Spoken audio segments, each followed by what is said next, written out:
Hi my friends, once again welcome back to our chemistry classes. നമ്മൾ കഴിഞ്ഞ സെഷനിൽ പറഞ്ഞ് അവസാനിപ്പിച്ച സ്ഥലത്തു നിന്നും സ്റ്റാർട്ട് ചെയ്യുന്നു. കഴിഞ്ഞ സെഷനിൽ നമ്മൾ എന്തെല്ലാം പഠിച്ചു അതിൻ്റെ കണ്ടിന്യൂവേഷനാണ് നമ്മൾ ഇന്ന് പറയേണ്ടത്. നാച്ചുറലി നമുക്ക് മുൻപത്തെ ക്ലാസ് സെഷനിൽ എന്ത് ഡിസ്കസ് ചെയ്തു അത് തിരിച്ചറിഞ്ഞാൽ മാത്രമാണ് നമുക്ക് ഇന്ന് ഫോളോ ചെയ്യാൻ കഴിയുക. അപ്പം നിങ്ങൾ ഈ ക്ലാസ്സിന് വരുമ്പോൾ കഴിഞ്ഞ വീഡിയോയിൽ നമ്മൾ എന്ത് കണ്ടു എന്ന് ഓർമ്മിക്കുക, അല്ലെങ്കിൽ അത് ഒരിക്കൽ കൂടി ഒബ്സർവ് ചെയ്യാൻ വേണ്ടിയിട്ട് ശ്രമിക്കുക. നമ്മൾ ടോപ്പിക്കിലേക്ക് കയറുന്നു. That is our first discussion topics in today's session is percentage composition. Percentage നിങ്ങൾക്ക് അറിയാവുന്ന സംഗതിയാണ് ശതമാനം. Composition means രാസഘടന.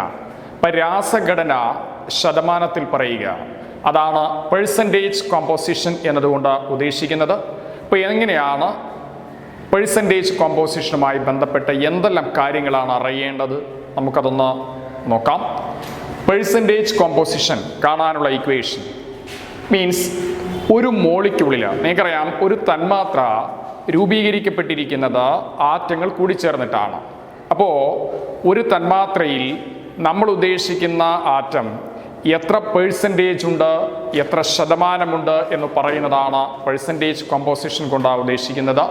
അപ്പോൾ look at here, percentage composition കാണാനുള്ള equation number of that atoms. ഉദാഹരണമായി നിങ്ങൾ നോക്കേണ്ടത്, നിങ്ങൾക്ക് ഹൈഡ്രജൻ ആറ്റത്തിൻ്റെ വാട്ടറിൻ്റെ ഫോർമുല എന്തെന്നാ H2O എന്ന് പറയുന്ന ജലതന്മാത്രയിൽ എത്ര പെർസെൻറ്റേജ് ഓക്സിജൻ ഉണ്ട്. ഓക്കെ, അങ്ങനെ ഒരു ചോദ്യം വന്നു. അതല്ലെങ്കിൽ നമുക്കറിയാം റെസ്പിറേഷൻ്റെ സമയത്ത് നമ്മൾ വിട്ടുകളയുന്ന വാതകമാണ് കാർബൺ ഡൈ ഓക്സൈഡ്. കാർബൺ ഡൈ ഓക്സൈഡിൽ എത്ര പെർസെൻറ്റേജ് കാർബൺ ഉണ്ട് എന്ന് നിങ്ങളോട് ഒരാൾ ചോദിക്കുകയാണ്. അത്തരം അതായത് ഒരു തന്മാത്ര, കാർബൺ ഡൈ ഓക്സൈഡ് ഒരു തന്മാത്രയാണ്, ജലം ഒരു തന്മാത്രയാണ്. അപ്പോൾ ഇതുപോലെ തന്മാത്രകളിൽ ഒരു ആറ്റം എത്ര ശതമാനമുണ്ട്, എത്ര പെർസെൻറ്റേജ് ഉണ്ട് എന്ന് കാണാൻ വേണ്ടി ചോദ്യങ്ങൾ വന്നു കഴിഞ്ഞാൽ അത്തരം സാഹചര്യങ്ങളിൽ നിങ്ങൾക്ക് പ്രയോജനപ്പെടുത്താൻ വേണ്ടിയാണ് ഇങ്ങനൊരു ഇക്വേഷൻ നമ്മൾ പഠിക്കുന്നത് എന്ന് ഓർമ്മിക്കുക. പെർസെൻറ്റേജ് കോമ്പോസിഷൻ കാണാനുള്ള ഇക്വേഷൻ ദാറ്റ് ഈസ് ഏത് ആറ്റത്തിൻ്റെ പെർസെൻറ്റേജ് ആണോ കാണേണ്ടത് ആ ആറ്റം. ഉദാഹരണമായിട്ട് കാർബൺ ഡൈ ഓക്സൈഡ്, അതിൽ കാർബണിൻ്റെ പെർസെൻറ്റേജ് കാണണം. കാർബൺ ഡൈ ഓക്സൈഡിൻ്റെ ഫോർമുല എന്താ? CO2ൽ എത്ര കാർബൺ ആറ്റം ഉണ്ട്? 1. ഇപ്പം നമ്പർ ഓഫ് കാർബണിൻ്റെ പെർസെൻറ്റേജ്, കാർബൺ ഡൈ ഓക്സൈഡിൽ കാർബണിൻ്റെ പെർസെൻറ്റേജ് ആണ് കാണേണ്ടതെങ്കിൽ കാർബൺ ഡൈ ഓക്സൈഡിൽ എത്ര കാർബൺ ആറ്റം ഉണ്ട് അതിവിടെ എഴുതുക, ഇൻറ്റു ആ ഏത് ആറ്റത്തിൻ്റെ പെർസെൻറ്റേജ് ആണോ കാണേണ്ടത് അതിൻ്റെ അറ്റോമിക് മാസ്. ഓക്കെ, ഇപ്പോൾ കാർബണിൻ്റെ അറ്റോമിക് മാസ് എത്രയാണ്? കഴിഞ്ഞ ദിവസം നമ്മൾ പറഞ്ഞിട്ടുണ്ട്. ഇതാണ് ഞാൻ പറഞ്ഞത്, കഴിഞ്ഞ സെഷനിൽ അറിയേണ്ടുന്ന കാര്യങ്ങൾ കൃത്യമായിട്ട് ഓർമ്മിക്കണം, എന്നാലേ എഴുതാൻ കഴിയൂ, ഇത്തരം പ്രോബ്ലംസിന് ആൻസർ ചെയ്യാൻ കഴിയൂ. That is atomic mass of carbon എത്രയാണ്? 12U. Okay, divided by molecular mass. Carbon ഡൈ ഓക്സൈഡിൻ്റെ മോളിക്കുലാർ മാസ് എത്രയാണ്? 44U. മോളിക്കുലാർ മാസ് കാണാൻ വേണ്ടി കഴിഞ്ഞ ദിവസം നമ്മൾ പറഞ്ഞതാണ് മോളിക്കുലാർ മാസ് ഇൻറ്റു 100. റൈറ്റ്, അപ്പോൾ ഇങ്ങനെയാണ് നമ്മൾ ഇത് കാണുക. അപ്പോൾ പെർസെൻറ്റേജ് കോമ്പോസിഷൻ കാണാനുള്ള ഈ ഇക്വേഷൻ ശരിയായ രീതിയിൽ ഓർമ്മിച്ച് വെക്കുക. ഏതാറ്റത്തിൻ്റെ പെർസെൻറ്റേജ് ആണോ കാണേണ്ടത് ആ ആറ്റം ആ തന്മാത്രക്കകത്ത് എത്രത്തോളം ഉണ്ട് ഇൻറ്റു ആ ആറ്റത്തിൻ്റെ അറ്റോമിക് മാസ് ഡിവൈഡഡ് ബൈ തന്മാത്രയുടെ ടോട്ടൽ ഭാരം, തന്മാത്ര ഭാരം ഇൻറ്റു പെർസെൻറ്റേജ് ആക്കി മാറ്റാൻ വേണ്ടി ഇൻറ്റു 100. ആ ഇക്വേഷൻ നന്നായിട്ട് ശ്രദ്ധിക്കുക. ക്ലിയർ ആണല്ലോ? ഓക്കെ, ഇത് കാര്യത്രയേ ഉള്ളൂ. നിങ്ങൾ ഒരു പരീക്ഷ എഴുതി, ആ പരീക്ഷ 1200-ലാണ്. ആ പരീക്ഷയിൽ ഒരുപാട് വിഷയങ്ങളുണ്ട്. എല്ലാ വിഷയങ്ങളിലും കൂടി നിങ്ങൾക്ക് കിട്ടാവുന്ന പരമാവധി മാർക്ക് 1200-ആണ്. ഓക്കെ, അതിലൊരു കുട്ടിക്ക് 900 മാർക്ക് കിട്ടി. അപ്പോൾ 1200-ൽ 900 മാർക്ക് കിട്ടിയ കുട്ടിയുടെ പെർസെൻറ്റേജ്, ആ മാർക്കിൻ്റെ പെർസെൻറ്റേജ് എന്താ എന്നൊരാൾ ചോദിച്ചാൽ നമ്മൾ എന്താ പറയാം? അദ്ദേഹത്തിന് കിട്ടിയ mark 900. Divided by maximum mark എത്രയാണ് 1200. അപ്പോൾ 900 ബൈ 1200 ഇൻറ്റു 100. അപ്പോൾ ഈ രീതിയിലാണ് നമ്മൾ ഇത്തരം ക്വസ്റ്റ്യനുകളുടെ ചോദ്യങ്ങളുടെ ഉത്തരം എഴുതേണ്ടത് എന്നുള്ളത് നിങ്ങൾ മനസ്സിലാക്കാൻ വേണ്ടിയിട്ട് ശ്രമിക്കുക. ഓക്കെ, ഇപ്പം നമ്മളത് പെർസെൻറ്റേജ് കോമ്പോസിഷൻ രാസഘടന ശതമാനത്തിൽ കാണാൻ പറഞ്ഞു കഴിഞ്ഞാൽ ഉപയോഗിക്കേണ്ട ഇക്വേഷനെ കുറിച്ച് വളരെ വ്യക്തമായിട്ട് തന്നെ ഞാൻ പറഞ്ഞു തന്നു. നമുക്ക് ഇതുമായി ബന്ധപ്പെട്ട് എങ്ങനെയാണ് ചോദ്യങ്ങൾ വരിക, എങ്ങനെയാണ് ക്വസ്റ്റ്യൻസ് വരിക, എങ്ങനെയാണ് പ്രോബ്ലം ടൈപ്പ് ക്വസ്റ്റ്യൻസ് വരിക എന്നുകൂടി ചെക്ക് ചെയ്യാം. ഉദാഹരണം 2 ചോദ്യങ്ങൾ നമ്മളിവിടെ ചെയ്യുന്നു. Calculate the percentage of sulphur in H2SO4. Listen carefully. Calculate the percentage of sulfur in H2SO4. Right. You are asked to calculate the percentage of sulfur in H2SO4. അപ്പോൾ നമ്മൾ step എഴുതി percentage of sulfur in H2SO4. Okay, percentage composition ആരുടെ percentage ആകാനാണ് പറഞ്ഞ sulphur. Percentage of sulphur in H2SO4 എങ്ങനെയാണ് കാണാം?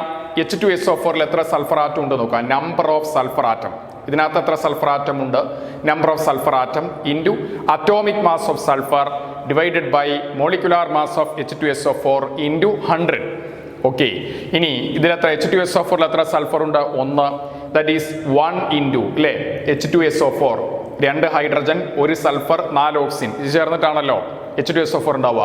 അപ്പോൾ H2SO4ലുള്ള സൾഫറിൻ്റെ എണ്ണം that is 1. അപ്പോൾ number of sulphur atoms 1 into സൾഫറിൻ്റെ അറ്റോമിക് മാസ് കഴിഞ്ഞ സെഷനിൽ പഠിച്ചിട്ടുണ്ട്, ലാസ്റ്റ് വീഡിയോയിൽ നിങ്ങൾ കണ്ടിട്ടുണ്ട്. എത്രയാ? 32.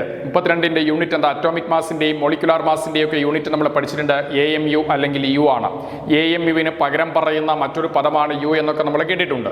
That is 1 into 32U into 100 പെർസെൻറ്റേജിലേക്ക് മാറ്റാൻ വേണ്ടി into 100 divided by molecular mass of sulphuric acid അതെത്രയാ? 98U. ഇത് കാണാനുള്ള വഴിയും നമ്മൾ കഴിഞ്ഞ സെഷനിൽ ഡിസ്കസ് ചെയ്തതാണ്. H2SO4 അല്ലേ, H2SO4ൻ്റെ മോളിക്കുലാർ മാസ് എന്ന് പറയുന്നത് that is H2SO4. Okay, molecular mass എത്ര ഹൈഡ്രജൻ ഉണ്ട്? 2. 2 ഇൻറ്റു 1 2U അല്ലേ, 2 ഹൈഡ്രജൻ 1 ഹൈഡ്രജൻ്റെ അറ്റോമിക് മാസ് 1, 2 ഇൻറ്റു 1 2U.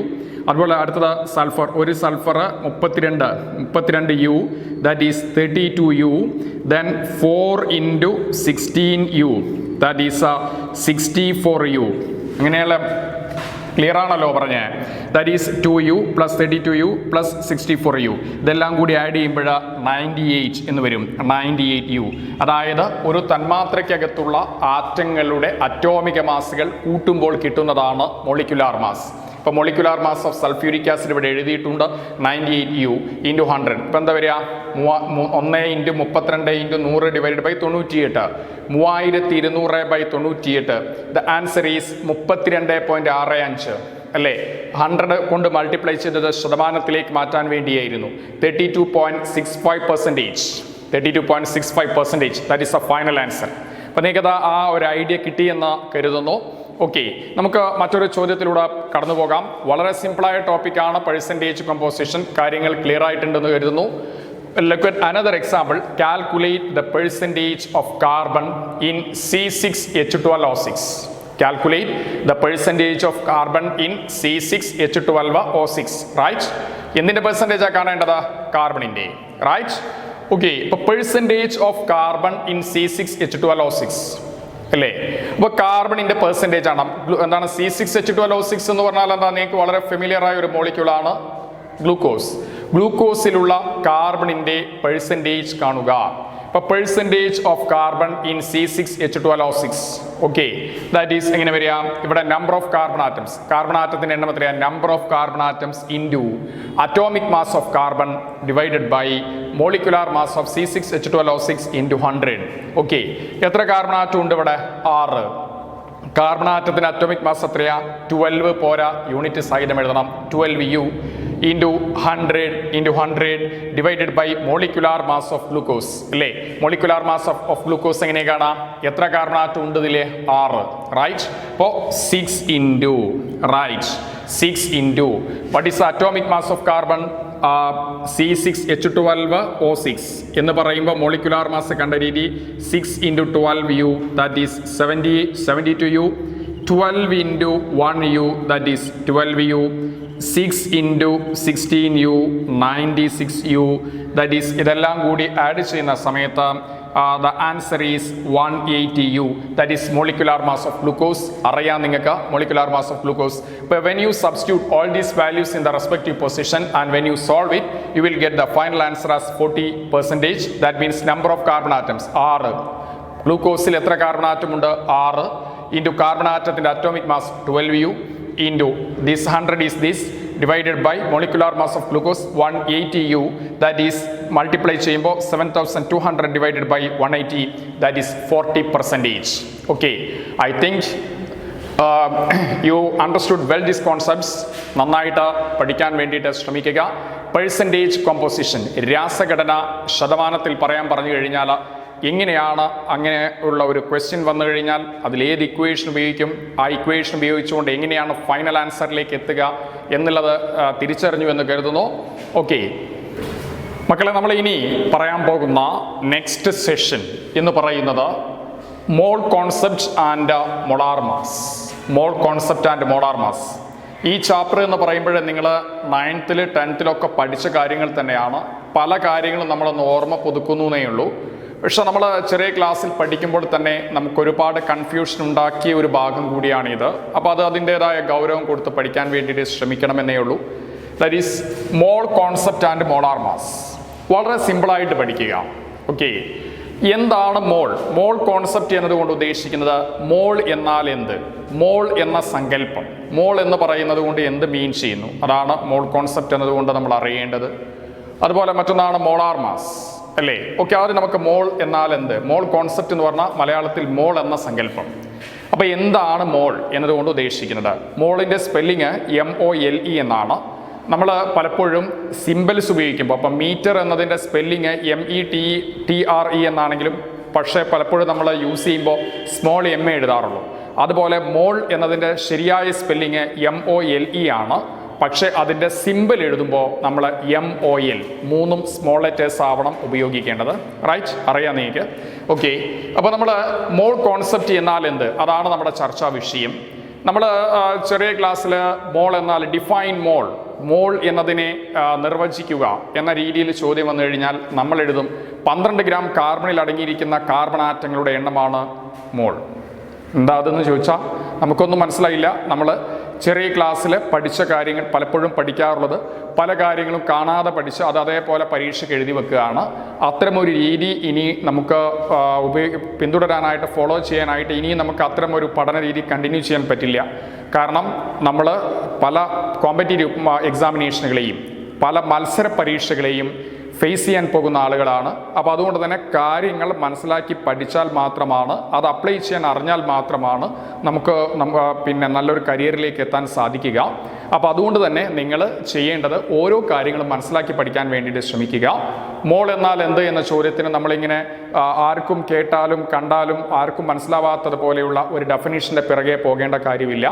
നിങ്ങൾ നോക്കുക, നമ്മൾ സാധാരണ ജീവിതത്തിൽ നമ്മുടെ ഡെയിലി ലൈഫിൽ വളരെയേറെ ഉപയോഗിച്ച് അല്ലെങ്കിൽ പരിചയിച്ചിട്ടുള്ള ഒരു ടേമാണ് ഡസൻ. ഒരു കടയിൽ പോയി നമ്മൾ ഒരു കടക്കാരനോട് പറയുകയാണ്, എനിക്ക് ഒരു ഡസൻ ഓറഞ്ച് തരൂ അല്ലേ. നിങ്ങളിലൊരാൾ കടയിൽ പോയി പറയുകയാണ്, എനിക്കൊരു ഡസൻ ഓറഞ്ച് തരൂ എന്ന് പറഞ്ഞാൽ ഷോപ്പിൽ നിൽക്കുന്ന ആൾ നിങ്ങൾക്ക് എത്ര ഓറഞ്ചാണ് തരിക? ഒരു ഓറഞ്ചാണോ തരിക? അല്ല, 12 ഓറഞ്ച് തരും അല്ലേ. അപ്പോൾ ഒരു ഡസൻ എന്ന് പറഞ്ഞാൽ എന്താ? 12 എന്നുള്ളതാണ്. 12 എണ്ണത്തെ സൂചിപ്പിക്കുന്ന പദമാണ് ഡസൻ ആണല്ലോ. ഇതുപോലെ 2 ഡസൻ എഗ്ഗ് തരൂ, 2 ഡസൻ കോഴിമുട്ട തരൂ എന്ന് പറഞ്ഞാൽ അദ്ദേഹം നിങ്ങൾക്ക് എടുത്തിരുന്ന 24 കോഴിമുട്ടയായിരിക്കും. ഒരിക്കൽ കൂടി നമ്മൾ കൺവിൻസ്ഡ് ആണ്, ഒരു ഡസൻ എന്ന് പറഞ്ഞാൽ 12 എണ്ണമാണ്. ഓക്കെ, അര ഡസൻ എന്ന് പറഞ്ഞു കഴിഞ്ഞാൽ 6 എണ്ണമാണ്. 1/4 ഡസൻ എന്ന് പറയുന്നത് 3 എണ്ണമാണ്. ഓക്കെ, 10 ഡസൻ എന്ന് പറഞ്ഞാൽ 120 എണ്ണമാണ്. അപ്പോൾ ഒരു ഡസൻ എന്നാൽ എന്താണെന്ന് ചോദിച്ചു കഴിഞ്ഞാൽ 12 എണ്ണത്തെ സൂചിപ്പിക്കാൻ വേണ്ടി ഉപയോഗിക്കുന്ന പദമാണ് ഡസൻ എന്ന് പറയുന്നത്. നിങ്ങളുടെ ഒരാൾ ചോദിക്കുകയാണ്, നിങ്ങൾ അതിനൊരു നിർവചനം കൊടുക്കൂ എന്ന് പറഞ്ഞു കഴിഞ്ഞാൽ നിങ്ങൾ എന്താ പറയുക? ഡസൻ എന്ന് പറയുന്നത് ഓറഞ്ചിന് മാത്രമേ ഉപയോഗിക്കാൻ പറ്റുള്ളൂ? അല്ല. കോഴിമുട്ടയ്ക്ക് മാത്രമേ ഉപയോഗിക്കാൻ പറ്റുള്ളൂ? അല്ല. ആറ്റങ്ങൾക്ക് ഉപയോഗിക്കാം, മോളിക്യൂളുകൾക്ക് ഉപയോഗിക്കാം, അയോണുകൾക്ക് ഉപയോഗിക്കാം, മനുഷ്യന് ഉപയോഗിക്കാം, കാറുകൾക്ക് ഉപയോഗിക്കാം. അപ്പോൾ the term dozen is applicable to any material, any substance. ഏത് പദാർത്ഥങ്ങൾക്കും ഡസൻ ഉപയോഗിക്കാം. അപ്പോൾ നമ്മൾ ഡസന് ഒരു ഡെഫിനിഷൻ കൊടുക്കുകയാണെങ്കിൽ, ഒരു നിർവചനം കൊടുക്കുകയാണെങ്കിൽ നിങ്ങൾ എങ്ങനെയാ പറയാം? It is the amount of substance, amount of substance that contains 12 number of particles.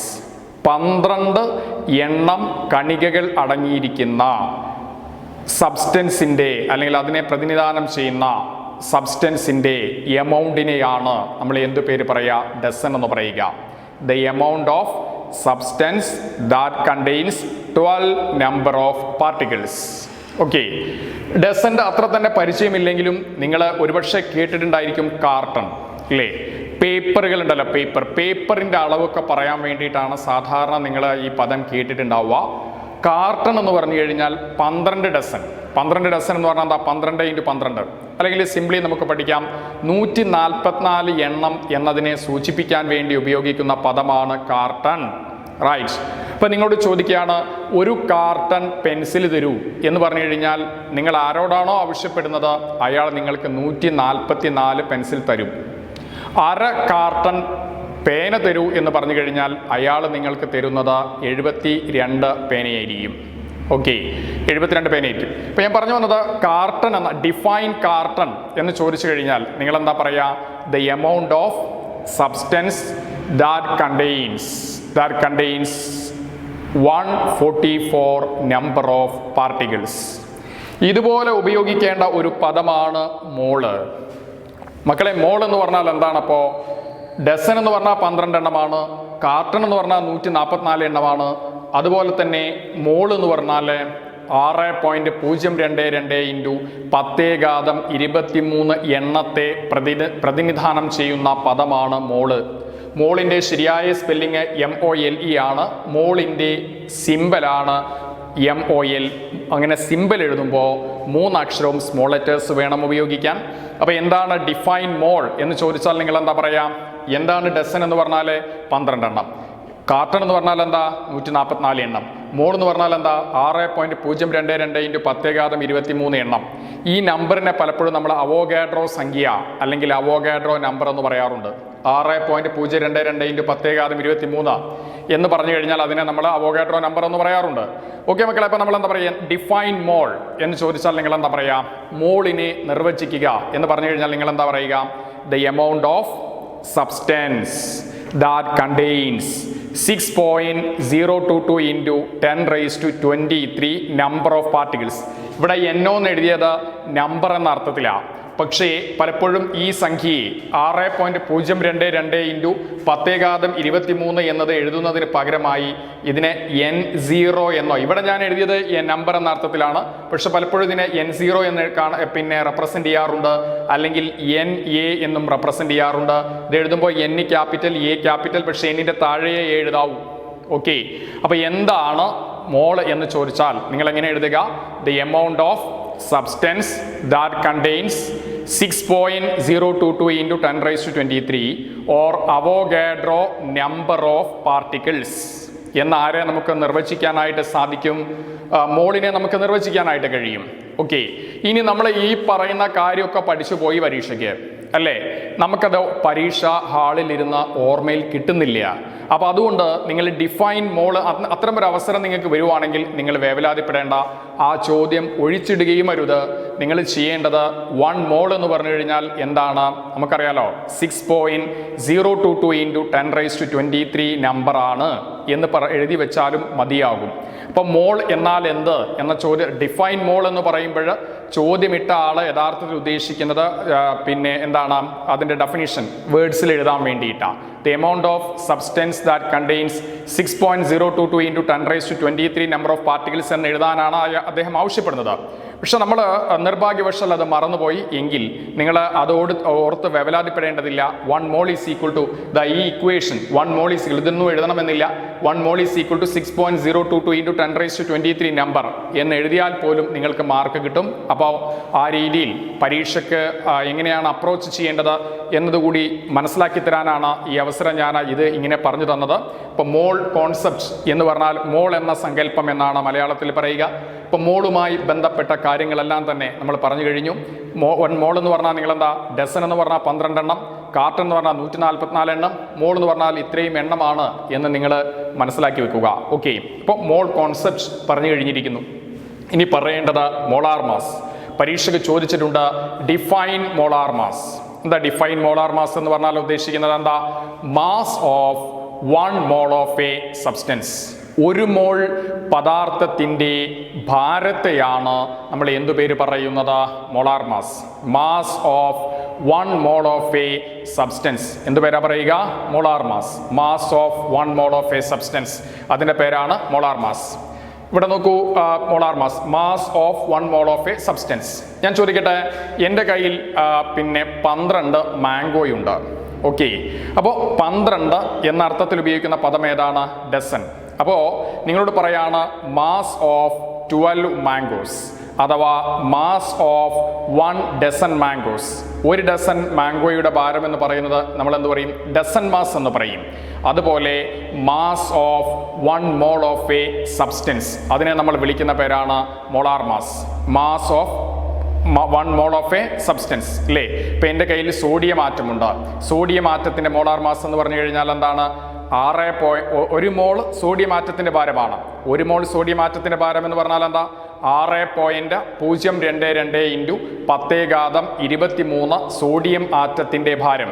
അതിനെയാണ് molar mass of sodium atom എന്ന് പറയുക. ശ്രദ്ധിക്കൂ, കൺഫ്യൂഷൻസ് ധാരാളം വരാൻ ചാൻസ് ഉള്ള ഒരു കാര്യമാണ്, ഒരു ഏരിയയാണ്.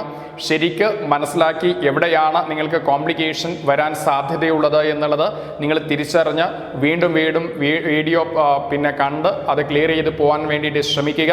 മുമ്പേ ഞാൻ പറഞ്ഞിട്ടുണ്ട്, ചാപ്റ്ററിൻ്റെ പേര് സം ബേസിക് കോൺസെപ്റ്റ്സ് എന്നാണ്. അപ്പോൾ ബേസ് ക്ലിയർ ആയെങ്കിലേ കെമിസ്ട്രിയിലെ മറ്റു ചാപ്റ്റേഴ്സ് എല്ലാം ആത്മവിശ്വാസത്തോടെ പഠിക്കാൻ നമുക്ക് കഴിയുള്ളൂ. അപ്പോൾ അതുകൊണ്ട് തന്നെ നിങ്ങൾ ഈ പറയുന്ന കാര്യങ്ങൾ മനസ്സിലാക്കി മുന്നോട്ട് പോകാൻ ശ്രമിക്കുക. മോളാർ മാസ് എന്ന് പറഞ്ഞാൽ എന്താ? Define molar mass. Molar mass എന്ന് പറഞ്ഞാൽ എന്താ? Mass of 1 mole of a substance, അതിനെയാണ് നമ്മൾ മോളാർ മാസ് എന്ന് പറയുക. ഞാൻ ചോദിക്കട്ടെ, കാൽക്കുലേറ്റ് മോളാർ മാസ് ഓഫ് പിന്നെ 5 ക്വസ്റ്റ്യൻസ് ഞാനിവിടെ എഴുതി വെച്ചിട്ടുണ്ട്. അതിൽ ചിലതിൻ്റെ പിന്നെ ഈ ക്വസ്റ്റ്യൻ്റെ ആൻസറിലേക്ക് എങ്ങനെ പോകുമെന്ന് നോക്കാം. മോളാർ മാസ് ഓഫ് സോഡിയം അല്ലേ? Calculate molar mass of sodium, chlorine, N2H2O, HNO3. Na ആരാണ്? ആറ്റമാണ്. ഓക്കെ, Cl ആരാണ്? ആറ്റമാണ്. N2 എന്ന് പറഞ്ഞാൽ N2ൽ 2 ആറ്റമുണ്ട്. ഒന്നിൽ കൂടുതൽ എത്ര ആറ്റം ഉണ്ടെങ്കിലും അതിനെ മോളിക്യൂൾ എന്ന് പറയും. ഇപ്പോൾ N2 മോളിക്യൂളാണ്, H2O മോളിക്യൂളാണ്, HNO3 മോളിക്യൂളാണ്. അപ്പോൾ ഞാൻ ചോദിക്കട്ടെ, മോളാർ മാസ് ഓഫ് സോഡിയം എന്ന് പറയുമ്പോൾ നമ്മളെങ്ങനെ എഴുതുക? Mass of 1 mole sodium. Mass of 1 mole sodium എന്ന് പറഞ്ഞാൽ എന്താ? Mass of 1 sodium atom. Mass of 1 sodium atom, ഒരു സോഡിയം ആറ്റത്തിൻ്റെ മാസ് ഇൻറ്റു 1 മോൾ എന്ന് പറഞ്ഞാൽ എന്താ? 6.022 × 10⁻23. ഞാൻ നേരത്തെ പറഞ്ഞു, ഒരു ഡസൻ മാംഗോയുടെ ഭാരം എങ്ങനെ കാണുക? ഒരു മാങ്ങയുടെ ഭാരം ഇൻറ്റു 12 എന്ന് എഴുതും. 12 എന്ന് പറഞ്ഞാൽ എന്താ? ഒരു ഡസൻ എന്ന് പറഞ്ഞാൽ 12 ആണ്. അതുപോലെ മോളാർ മാസ് ഓഫ് സോഡിയം എന്ന് പറഞ്ഞാൽ mass of 1 mole sodium. Mass of 1 mole sodium എങ്ങനെ കാണാം? ഒരു സോഡിയം ആറ്റത്തിൻ്റെ മാസ് അല്ലേ? ഒരു സോഡിയം ആറ്റത്തിൻ്റെ മാസ് ഇൻറ്റു അല്ലേ ഒരു ഡസൻ മാംഗോയുടെ ഭാരം എങ്ങനെ കാണാം? മാസ് ഓഫ് 1 മാംഗോ ഇൻറ്റു 12 എന്ന് എഴുതുന്നത് പോലെ മാസ് ഓഫ് 1 മോൾ സോഡിയം എങ്ങനെ കാണുക? Mass of 1 sodium atom into 6.022 × 10⁻23. Right? Okay, that is mass of 1 sodium atom. കഴിഞ്ഞ സെഷനിൽ അറ്റോമിക് മാസുമായിട്ട് ബന്ധപ്പെട്ട് പറഞ്ഞിട്ടുണ്ട്. മാസ് ഓഫ് 1 സോഡിയം ആറ്റം എന്ന് പറഞ്ഞാൽ സോഡിയം ആറ്റത്തിൻ്റെ അറ്റോമിക് മാസാണ്. That is 23U into 6.0. ഇതിൻ്റെ value mass of 1 sodium atom എന്ന് പറയുന്നത് 23U into 6.022 × 10⁻23. The answer is 1.38 × 10⁻25U അല്ലേ? U means unified mass, that is atomic mass unit. ഇനി നിങ്ങൾ ചെയ്യേണ്ടത്, നമുക്കറിയാം യു അല്ലെങ്കിൽ യുവിന് പകരം പറയുന്ന മറ്റൊരു പദമാണ് AMU. ഇപ്പോൾ യു അല്ലെങ്കിൽ AMU എന്ന് പറയുന്നത് എത്ര ഗ്രാമാണ് എന്ന് നമ്മൾ പഠിക്കേണ്ടിയിരിക്കുന്നു. ഒരു യു എന്ന് പറയുന്നത് 1.66 × 10⁻24 ഗ്രാമാണ്. നിങ്ങൾക്കറിയാം, മാസുമായി ബന്ധപ്പെട്ടുകൊണ്ട് സർവ്വസാധാരണയായിട്ട് ഓർഡിനറിലി നമ്മൾ ഉപയോഗിക്കുന്ന ഒരു പദമല്ലേ കിലോഗ്രാം. ഒരു കിലോഗ്രാം എന്ന് പറയുന്നത് എന്താണ്? 1000 ഗ്രാമാണ്. അതുപോലെ മാസിൻ്റെ ഒരു യൂണിറ്റാണ് ഗ്രാം, വേറൊരു യൂണിറ്റാണ് മില്ലിഗ്രാം, വേറൊരു യൂണിറ്റാണ് കിലോഗ്രാം, മറ്റൊരു യൂണിറ്റാണ് ടണ്ണ്, വേറൊരു യൂണിറ്റാണ് ക്വിൻ്റൽ. ഇതുപോലെ അതിസൂക്ഷ്മമായ മൈന്യൂട്ടായിട്ടുള്ള വളരെ ചെറിയതായ പാർട്ടിക്കിളിൻ്റെ ഭാരം പറയാൻ വേണ്ടിയിട്ട് ഉപയോഗിക്കുന്ന സ്പെഷ്യൽ യൂണിറ്റാണ് AMU അല്ലെങ്കിൽ യു. പ്രധാനമായും ആറ്റത്തിൻ്റെയും മോളിക്യൂളിൻ്റെയും അയോണിനെയും പോലെയുള്ള അതിസൂക്ഷ്മമായിട്ടുള്ള പാർട്ടിക്കിളിൻ്റെ ഭാരം പറയാൻ വേണ്ടിയിട്ടാണ് സ്പെഷ്യൽ യൂണിറ്റായ AMU അല്ലെങ്കിൽ U നമ്മൾ ഉപയോഗിക്കുന്നത്. ഓക്കെ, പക്ഷെ നമുക്ക് AMU അല്ലെങ്കിൽ U എന്ന് പറയുന്ന ആ ഒരു പദം അത് നമുക്ക് നമ്മുടെ ഡെയിലി ലൈഫിൽ നമ്മൾ അധികം കേട്ട് പരിചയമില്ല. അതുകൊണ്ട് മാസുമായി ബന്ധപ്പെട്ടുകൊണ്ട് സാധാരണയായിട്ട് ഉപയോഗിക്കുന്ന യൂണിറ്റായ ഗ്രാമിലോട്ട് നമ്മൾ AMUവിനെ മാറ്റാൻ പഠിക്കണം. നമുക്കറിയാം 1 കിലോഗ്രാം എന്ന് പറയുന്നത് 1000 ഗ്രാമാണ്. അതുപോലെ ഒരു AMU U അല്ലെങ്കിൽ AMU, യുവിന് പകരം U എന്നാൽ അതിന് പകരം ഉപയോഗിക്കുന്ന പദമാണ് AMU. ഒരു U അല്ലെങ്കിൽ ഒരു AMU എന്ന് പറയുന്നത് 1.66 × 10⁻⁻24 ഗ്രാം ആണ്. അപ്പോൾ ദെൻ 1.38 × 10⁻25 U ആണ് ഇത് മൾട്ടിപ്ലൈ ചെയ്തപ്പോൾ കിട്ടിയത്. ദാറ്റ് ഈസ് 1.38 × 10⁻25 U എന്ന് പറഞ്ഞാൽ 1.38 × 10⁻25 × 1U എന്ന് എഴുതാം. ഇപ്പോൾ 6 എന്ന് പറഞ്ഞാൽ എന്താ? 6 × 1 ആണ്. 100 എന്ന് പറഞ്ഞാൽ എന്താ? 100 × 1 ആണ്. അതുപോലെ 1.38 × 10⁻25 U എന്ന് പറഞ്ഞാൽ 1.38 × 10⁻25 × 1U. Okay, that is 1.38 × 10⁻25 × 1.66 × 10⁻⁻24 gram. അപ്പോൾ ഇത് സിംപ്ലിഫൈ ചെയ്താൽ നമുക്ക് കിട്ടുന്നത് 22.99 എന്ന് കിട്ടും. നിങ്ങൾ ഒന്ന് ചെക്ക് ചെയ്ത് നോക്കുക. 22.99 ഗ്രാം. 22.99 എന്ന് പറയുമ്പോൾ അപ്രോക്സിമേറ്റ്ലി അത് എന്തിനോട് ഈക്വൽ ആണ്? 22.99 പകരം അത് ഏകദേശം 23 എന്നെടുക്കാം. ദാറ്റ് ഈസ് 23 ഗ്രാം എന്നെഴുതാം. ഓക്കെ, അപ്പോൾ നമ്മൾ പറഞ്ഞു വന്നത് മോളാർ മാസ് ഓഫ് സോഡിയം എന്ന് പറഞ്ഞാൽ എത്രയാണ്? നമ്മൾ കാൽക്കുലേറ്റ് ചെയ്തത് മോളാർ മാസ് ആണ്. ആരുടെ മോളാർ മാസാണ് കാൽക്കുലേറ്റ് ചെയ്തത്? സോഡിയം. അപ്പം molar mass of sodium, molar mass of sodium എന്ന് പറഞ്ഞു കഴിഞ്ഞാൽ 23 gram. Molar mass of sodium 23 gram എന്ന് നമുക്ക് എഴുതാം. Okay, molar mass of sodium that is 23 gram, right? അപ്പോൾ ഇതാണ് നമ്മൾ ഈ ഒരു ഏരിയയുമായിട്ട് ബന്ധപ്പെട്ടുകൊണ്ട് അറിയേണ്ടത്. ദാറ്റ് ഈസ് നമുക്ക് എങ്ങനെ എഴുതാൻ പറ്റുക? മോളാർ മാസ് ഓഫ് സോഡിയം എന്ന് പറയുമ്പോൾ നമ്മൾ മനസ്സിലാക്കുക, മോളാർ മാസ് ഓഫ് സോഡിയം എന്ന് പറയുമ്പോൾ നമുക്ക് ആകെ കിട്ടിയത് എത്രയാ? 23 ഗ്രാം ആണ്. 23 ഗ്രാം. നമുക്ക് വളരെ വളരെ ഇമ്പോർട്ടൻ്റ് ആയ ഒരു കാര്യം ഇനി മനസ്സിലാക്കാൻ സാധിക്കും. മോളാർ മാസ് കാണാൻ വേണ്ടിയിട്ട് നമ്മൾ ഒരുപാട് സ്റ്റെപ്പുകൾ എഴുതി. ഈ സ്റ്റെപ്പുകളൊക്കെ ഒഴിവാക്കിയിട്ട് നമുക്കൊരു ഷോട്ടിലൂടെ പോകാൻ സാധിക്കും. സോഡിയം എന്ന് പറയുന്നത് എന്താണ്? ആറ്റമാണോ മോളിക്യൂളാണോ? ആറ്റമാണോ മോളിക്യൂളാണോ? N എന്ന് പറയുന്നതൊന്നും A എന്ന് പറയുന്നത് വേറെ ഒന്നുമാണോ? അല്ല. Na എന്ന് പറയുന്നത് സോഡിയം ആറ്റത്തിന്റെ സിമ്പലാണ്. അതുകൊണ്ട് തന്നെ നമുക്ക് പറയാൻ കഴിയും മോളാർ മാസ് ഓഫ് സോഡിയം എന്ന് പറയുമ്പോൾ ജനറലി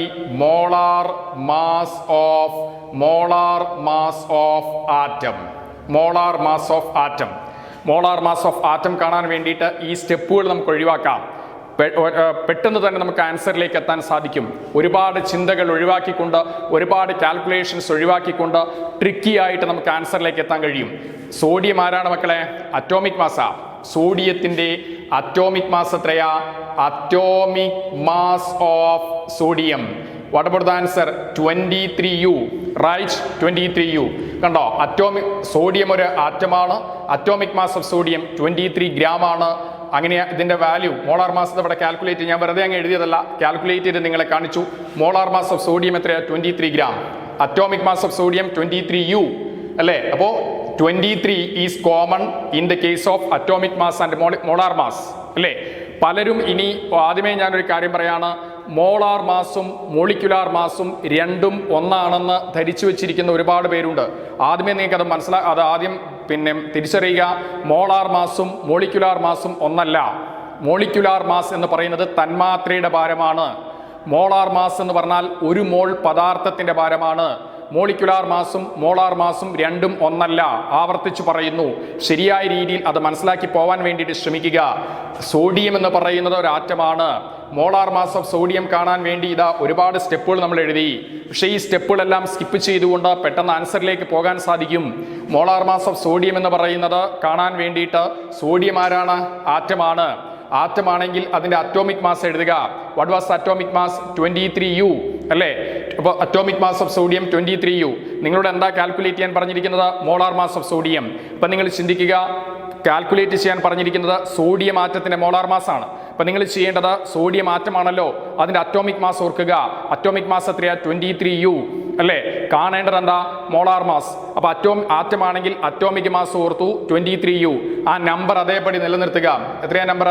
23. യുവിന് പകരം നിങ്ങൾ എന്തെഴുതുക? ഗ്രാം എഴുതുക. യുവിന് പകരം നമ്മൾ എന്തെഴുതുക? ഗ്രാം എഴുതുക.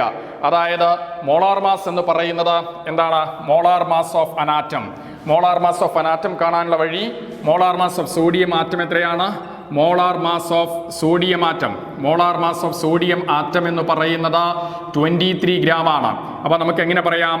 ഇൻ കേസ് ഓഫ് ആറ്റം, ആറ്റങ്ങളെ സംബന്ധിച്ചിടത്തോളം മോളാർ മാസ് കാണാനുള്ള വഴി എന്താ? ഈ കാൽക്കുലേഷൻ മുഴുവൻ ചെയ്യണോ? വേണ്ട, കാൽക്കുലേഷൻ്റെ ആവശ്യമില്ല. നിങ്ങൾ എന്ത് എഴുതിയാൽ മതി? Atomic mass. എത്രയാണ് അറ്റോമിക് മാസ്? 23. യൂണിറ്റ് എന്ത് എഴുതുക? ഗ്രാം എഴുതുക. The answer is molar mass is equal to, in case of atom molar mass is equal to gram atomic mass. Look at here, sodium is an atom, അതിന്റെ atomic mass 23U. Molar mass കാണാൻ വേണ്ടി എന്ത് ചെയ്തു? 23 അതേപടി നിലനിർത്തി, U വെട്ടിയിട്ട് gram എഴുതി. അപ്പോൾ എന്താണ്? അറ്റോമിക് മാസ് ഗ്രാമിൽ എഴുതി. അതാണ് gram atomic mass. Gram atomic mass. Okay ആണല്ലോ? Gram atomic mass. ക്ലിയർ ആണല്ലോ പറഞ്ഞേ? ഓക്കെ. ദെൻ അടുത്ത ക്വസ്റ്റ്യൻ എന്തായിരുന്നു? CL. മക്കളെ CL ആരാ? What was CL? CL ആറ്റമാണോ മോളിക്യൂളാണോ? ആലോചിച്ച് പറഞ്ഞേ. ഇവിടെ ഒന്നിലധികം ആറ്റങ്ങളുണ്ടോ? ഇല്ല. അപ്പൊ CLനെ നമ്മൾ എന്തായിട്ട് എടുക്കുന്നു? ആറ്റമായിട്ട് എടുക്കുന്നു. അപ്പൊ എന്താ പറയുക? ഇതിന്റെ മോളാർ മാസ് കാണാൻ വേണ്ടിയിട്ട് നമ്മൾ ഓർക്കുക, in case of atom molar mass എന്ന് പറഞ്ഞാൽ എന്താ? GAM ആണ്. എന്താ GAM എന്ന് പറഞ്ഞാൽ? Gram atomic mass. എന്താ ഗ്രാം അറ്റോമിക് മാസ് എന്ന് പറഞ്ഞാൽ? അറ്റോമിക് മാസ് എഴുതി അതിനെ ഗ്രാമിൽ എഴുതൂ എന്നുള്ളതാ. ക്ലോറിന്റെ അറ്റോമിക് മാസ് കഴിഞ്ഞ സെഷനിൽ പഠിപ്പിച്ചിട്ടുണ്ട്. ക്ലോറിന്റെ അറ്റോമിക് മാസ് എത്രയാ? 35.5 ആണ് അല്ലേ? Atomic mass of chlorine, atomic mass of chlorine answer എത്രയാണ് ആൻസർ വരിക? 35.5U, 35.5U. Right. Molar mass of sodium, molar mass of chlorine, molar mass of chlorine atom, molar mass of chlorine atom. The answer is 35.5 gram, 35.5 gram എന്ന് വരും. 35.5 gram. അപ്പൊ molar mass എന്നാൽ എന്താണ് molar mass? Mass of 1 mole species അല്ലെങ്കിൽ mass of 1 mole of a particle, അതിനെയാണ് molar mass എന്ന് പറയുക. ആറ്റത്തിന്റെ molar mass കാണാൻ വേണ്ടി കാൽക്കുലേഷൻ മുഴുവൻ ഞാൻ ചെയ്ത് കാണിച്ചു തന്നു. പക്ഷെ ആ കാൽക്കുലേഷന് മുഴുവൻ ആവശ്യമുണ്ടോ? ചുരുക്കി എഴുതാൻ പറ്റില്ലേ? എന്താണ്? ആറ്റമാണ് എങ്കിൽ മോളാർ മാസ് കാണാൻ വേണ്ടി അറ്റോമിക് മാസ് എഴുതിയതിന് ശേഷം അതിന് ഗ്രാം എന്ന് പറയുന്ന യൂണിറ്റ് ഇട്ട് കൊടുത്താൽ മതി. ഓക്കെ. കാർബണിന്റെ അറ്റോമിക് മാസ് എത്രയാ? 12U. കാർബൺ ആറ്റത്തിന്റെ മോളാർ മാസ് എത്രയാ? 12 ഗ്രാം. റൈറ്റ്. മഗ്നീഷ്യത്തിന്റെ അറ്റോമിക് മാസ് എത്രയാ? 24U. മഗ്നീഷ്യം ആറ്റത്തിന്റെ മോളാർ മാസ് എത്രയാ? 24 ഗ്രാം. 24 ഗ്രാം. കാൽസ്യം ആറ്റത്തിന്റെ അറ്റോമിക് മാസ് എത്രയാ? 40U, 40U. അതേസമയം അതിന്റെ മോളാർ മാസ് എത്രയാണ്? 40 ഗ്രാം. ക്ലിയർ ആണല്ലോ പറഞ്ഞേ? ഓക്കെ. ഇനി നമ്മൾ പറയാൻ പോകുന്നു N2. N2 എന്ന് പറഞ്ഞു കഴിഞ്ഞാൽ ആരാണ്? Sodium ആറ്റമാണ്, chlorine ആറ്റമാണ്. N2 എന്ന് പറയുന്നത് എന്താണ്? തന്മാത്ര, മോളിക്യൂളാണ്.